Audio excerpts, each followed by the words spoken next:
বিকাল আপনাদেরকে পশ্চিমবঙ্গ সরকারের পক্ষ থেকে স্বাগত জানাই। পশ্চিমবঙ্গের উন্নয়নের গতিকে ত্বরান্বিত করতে দুদিন ধরে পশ্চিমবঙ্গে প্রবাস করছেন মাননীয় কেন্দ্রীয় কৃষি ও গ্রামোন্নয়ন মন্ত্রী এবং পশ্চিমবঙ্গের বিশেষ দরদি माननीय नरेंद्र मोदी जी मंत्रिसभार अत्यंत गुरुत्वपूर्ण मंत्री माननीय श्री शिवराज सिंह चौहान जी। प्रधानमंत्री श्रीमान नरेंद्र मोदी जी के नेतृत्व में एक संपन्न, समृद्ध, शक्तिशाली, सुरक्षित, आत्मनिर्भर और विकसित भारत का निर्माण हो रहा है। लेकिन विकसित भारत बिना पश्चिम बंगाल के विकसित हुए नहीं बन सकता। पहले जब पश्चिम बंगाल की इस पवित्र धरा पर आते थे तो मन व्यथित होता था, आत्मा रोती थी। विकास के कार्य बाधित थे। केंद्र सरकार की योजनाएं ढंग से नीचे पहुंचती नहीं थी। लेकिन आज मन में बहुत संतोष है। प्रधानमंत्री जी के मार्गदर्शन में, शुभेंदु जी के नेतृत्व में अब पश्चिम बंगाल प्रगति और विकास की नई ऊंचाइयां छूने का सफर प्रारंभ कर चुका है। मित्रों, पश्चिम बंगाल में इंफ्रास्ट्रक्चर डेवलपमेंट के, चाहे वो रोड्स हो, हाईवेज हो, रेलवे हो, मेट्रो हो, गैस पाइपलाइन हो, 82,492 करोड़ रुपए के काम होने थे। लेकिन तत्कालीन राज्य सरकार के असहयोग के कारण जो काम बरसों पहले शुरू हुए थे वो काम कभी पूरे नहीं हुए। बाधाएं दूर नहीं की गई। लेकिन आज मैं शुभेंदु जी, आपको, पूरी टीम को बहुत बहुत बधाई देता हूं कि 82,492 करोड़ के कामों की सारी बाधाएं आपने दूर करके बंगाल के विकास को नई गति दी है, दिशा दी है। दर्शक, ডাবল ইঞ্জিন সরকার এই কথাটা শুনেছেন, অনেকবার শুনেছেন। ভোটের সময় অনেক প্রচার হয়েছে, বলা হয়েছে, কিন্তু ডাবল ইঞ্জিন সরকার চোখে দেখেছেন? মানে ইঞ্জিনটা দেখেছেন? এই হচ্ছে ইঞ্জিন। নবান্নে আজকে ডাবল ইঞ্জিন কার্যত দেখা গেছে। এমনিতে তো শুনেছেন, কাজ হয়, সবই জানেন আপনারা, কিন্তু ডিরেক্টলি দেখা ডাবল ইঞ্জিন, তাই না? নবান্নে বসে রাজ্য সরকার এবং কেন্দ্রীয় সরকার, রাজ্য সরকারের মুখ্যমন্ত্রী এবং কেন্দ্রীয় সরকারের মন্ত্রী একসঙ্গে তারা মিটিং করছেন কিভাবে প্রগতি করা যায়। কেন্দ্রীয় মন্ত্রী বলছেন, আগে যখন আসতাম সব দেখে শুনে আত্মা কাঁদত, কিছু করার ছিল না। কাজ করানোর জায়গাতে কাজকে বাধা দেওয়া হতো, করতে দেওয়া হতো না।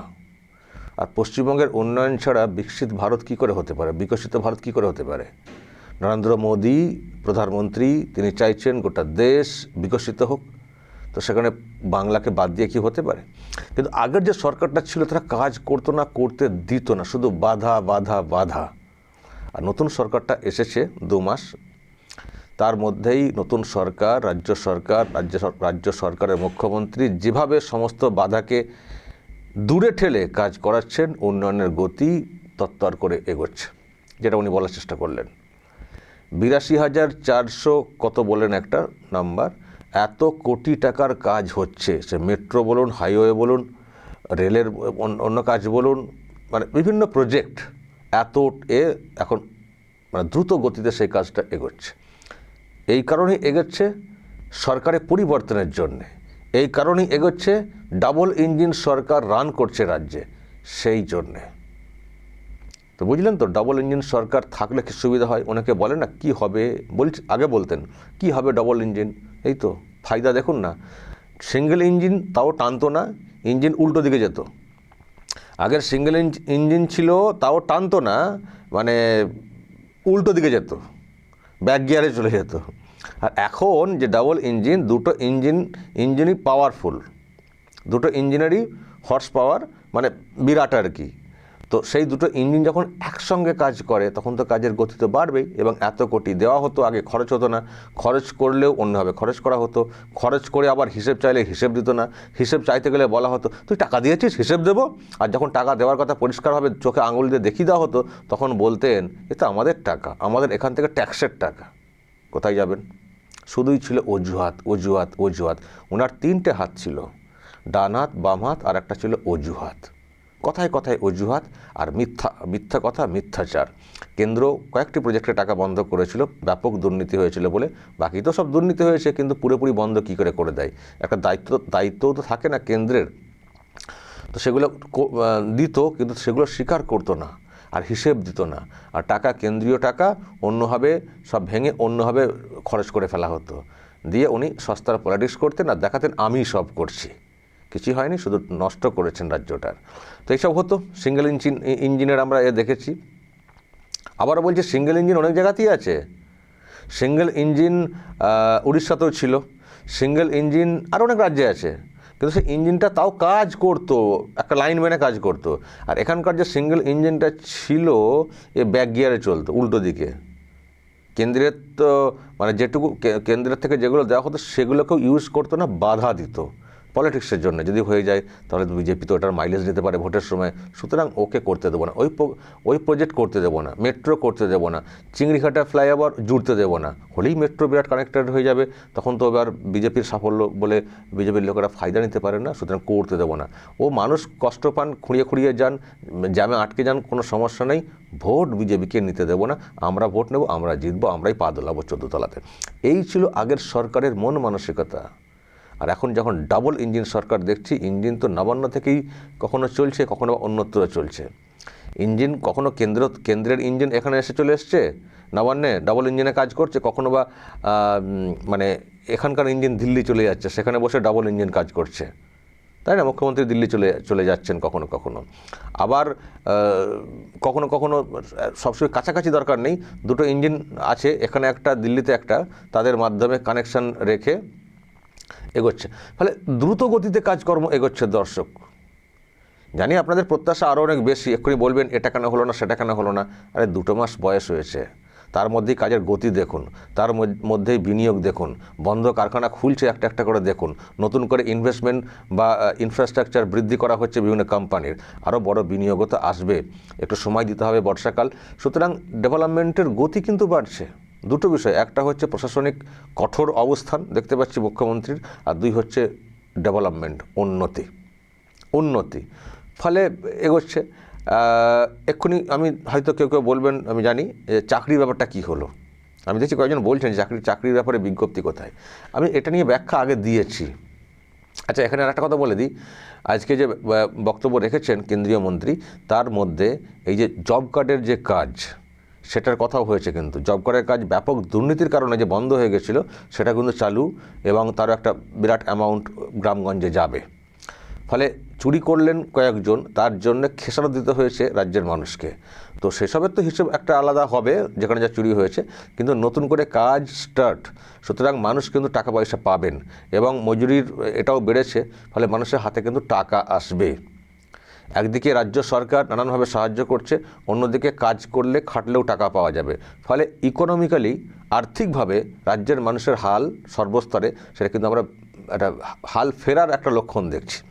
তো আজকে উনি বলেছেন যে ওই কাজের ব্যাপারটাও কত কী সব বলেছেন, মানে ফের গ্রামগঞ্জে কাজ, মানে কাজের ব্যাপারটা এখানে উঠে এসছে। তো এবার যেটা দর্শক আমি বলতে চাই, চাকরির যে বিষয়টা সেটা হচ্ছে যে মুখ্যমন্ত্রী দেখবেন মুখ্যমন্ত্রী একবার বলেছেন যে চাকরির ব্যাপারটা আমরা একটু গুছিয়ে নামতে চাই, মানে নিয়োগ প্রসেস যেটা, সেটাকে ঠিক করে করতে চাই। আগের প্রসেসে নিয়োগ করলে ওখানে দুর্নীতি রোধ করা যাবে না, দুর্নীতি রোধ করে স্বচ্ছ নিয়োগ করতে গেলে পুরো সিস্টেমটাকে বদলাতে হবে। ইউপিএসসির ধাঁচে নন পলিটিক্যাল লোকজনদেরকে দিয়ে, আইএস বা এরকম লোকজনদেরকে দিয়ে নিয়োগ প্রসেস করতে হবে, তবে কিন্তু স্বচ্ছ নিয়োগটা হবে। তো সেটা করতে সময় লাগবে, সেই বিজ্ঞপ্তি অলরেডি হয়ে গেছে, আপনারা জানেন, তারা কাজ গোছাচ্ছে। এবং সেই সঙ্গে যেগুলো বলা হয়েছে, এই যে প্যাটার্ন, আগে মানে ইন্টারভিউ একটা ব্যাপক নাম্বার রেখে দেওয়া হতো, বেশি নাম্বার, মানে পছন্দের লোককে ঢুকিয়ে দিতে যাতে যাতে সুবিধা হয়। একাডেমিক যে স্কোর সেটার সঙ্গে সেটার মূল্যায়ন খুব একটা হতো না।